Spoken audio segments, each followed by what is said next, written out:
ചന്ദ്രമ്മ, എന്താ മോളെ? നമ്മുടെ കോടിയെ കുറിച്ചുള്ള കഥ എന്താണെന്ന് എനിക്കറിയണം. പറയൂ ചന്ദ്രമ്മ, പ്ലീസ്.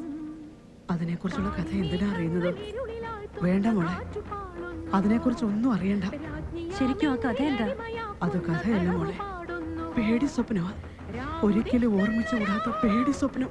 ഇപ്പോഴും പ്രേതവും പിശാചും ഒക്കെ ഉണ്ടെന്ന് നിങ്ങൾ വിശ്വസിക്കുന്നുണ്ടോ? ദൈവം ഉണ്ടെന്ന് നിങ്ങൾ വിശ്വസിക്കണ്ട? വിശ്വസിക്കുന്നു. അതുകൊണ്ട് അപ്പൊ ശൈത്താനോടൊന്ന് വിശ്വസിക്കണം.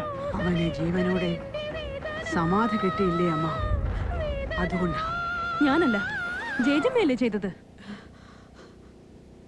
ആ ജയജമ്മ മോള് തന്നെയല്ലേ? പക കൊണ്ട് അവന്റെ ആത്മാവ് പ്രതികാരം തീർക്കാതെ വിടില്ല. അത് നിന്നെയും നിന്റെ വംശത്തെയും നശിപ്പിക്കുന്നത് വരെ തുടർന്നുകൊണ്ടേയിരിക്കും.